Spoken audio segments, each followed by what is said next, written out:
سر یہ جو مذاکرات کی بھی بات ہو رہی ہے اب، کیونکہ یہ میں اس کے بعد تھوڑا سا پھر سیاسی پہلو پہ بات کروں گی، یہ جو پاکستان اور انڈیا کی بات چیت ہے، آپ کے خیال میں یہ انڈیا ہمیشہ سے ٹائم گین کرتا ہے، بات چیت کرنے میں کبھی سنجیدہ نہیں ہوتا، اسپیشلی بی جے پی کی گورنمنٹ میں؟ یہ اب کہہ رہے ہیں کہ ہم کشمیر پہ، تجارت پہ، دہشت گردی پہ بات کریں گے، آج بھی بلوچستان میں ایک انسیڈنٹ ہوا، لیکن اچھی بات اب یہ ہے کہ ہم کھل کر بھارت کا نام لے رہے ہیں۔ پہلے ہم کہتے تھے پڑوسی ملک، ایک ملک، دوسرا ملک، ہم بات نہیں کرتے تھے کھل کے۔ کتنا ضروری ہے کہ ہمیں ووکل بھی ہونا چاہیے، اور کیا ان مذاکرات سے کوئی بینیفٹ ہو سکے گا دونوں ممالک کو؟ دیکھیے، میں تو پہلے دن سے اور بحیثیت مجموعی ہمیں ووکل ہونا چاہیے، ہمیں بتانا چاہیے کہ بھارت کا ڈپٹی منسٹر خود مانتا ہے کہ اس نے پاکستان میں 21 لوگوں کو مروایا ہے۔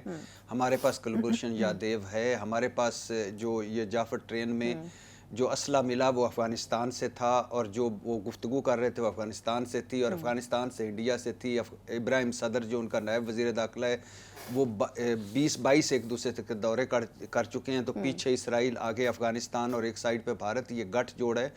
اور ہمیں بتانا چاہیے کہ ہمارے ہاں جو دہشت گردی کرواتا ہے وہ بھارت کرواتا ہے، ہمارے ہاں نہیں، برما میں بھی، میانمار میں بھی، بنگلہ دیش میں بھی، سری لنکا میں، کینیڈا میں، امریکہ میں، تو ڈکلیئرڈ وہ دہشت گرد ہے۔ مقبوضہ کشمیر میں اپنے اندر اقلیتوں میں 3000 بندے مار کے یہ نریندر مودی گجرات سے نکلا تھا، مسلمان 3000۔ تو ہمیں لوگوں کو ابھی بھی 200+ سیپریٹسٹ موومنٹ ابھی بھی چل رہی ہیں، تو ہمیں بار بار یہ بتانا چاہیے کہ، اور اسی وجہ سے فرسٹ ٹائم، اور ایک اور بریکنگ سٹوری آ رہی ہے، اس کا پتہ نہیں کب وہ کرتے ہیں، کہ کچھ ملکوں نے غیر جانبدارانہ طور پہ وہ پہلگام کا کروایا انکوائری اپنے، تو وہ اس کی جو سرے ہیں وہ افغانستان سے ان لوگوں سے ملتے ہیں، ان تنظیموں سے جو ہمارے خلاف لڑ رہے ہیں۔ تو یہ ایک بڑا ایک ڈاٹس ملانے کی ضرورت ہے، تو ہمیں بالکل وہ ووکل ہونا چاہیے۔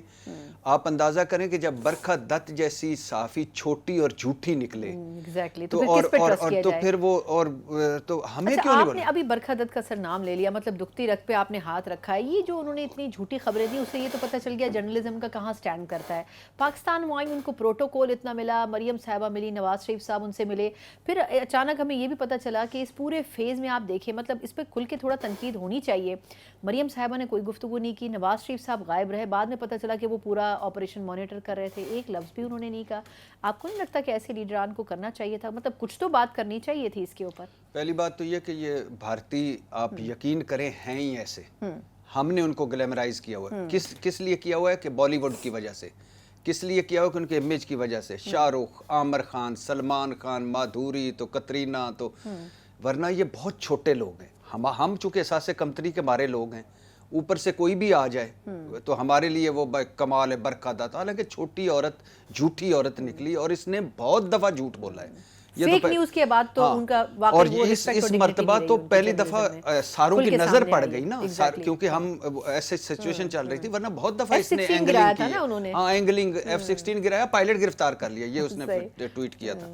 دوسری بات یہ ہے کہ definitely Nawaz Sharif is out of سیاست۔ نواز، ہاں، وہ غلام جن کی رگ رگ میں غلامی رچی بسی ہوئی ہے، یہ وہ غلام ہیں جن کا اب ناقابل علاج لوگ ہیں، ان کا نہیں، ورنہ نواز شریف کب کا سیاست سے ریٹائر ہو چکا ہے۔ اور ہاں، البتہ مجھے دکھ یہ ہوتا ہے کہ یہ لوگ خود نا اپنا مذاق بنانے کے لیے، کہ جو ہم انڈیا کی طرف وہ لان تان کر رہے تھے نا، یہ ہماری طرف کرو، اچانک آؤٹ آف دا وے بولی عظمہ بخاری بولی کہ یہ سارا ڈیزائن انہوں نے کیا۔ او بھائی، خدا کا خوف کرو، کیا ضرورت تھی؟ خدا کا خوف کرو کہ نواز شریف میں کیا قابلیت ہے۔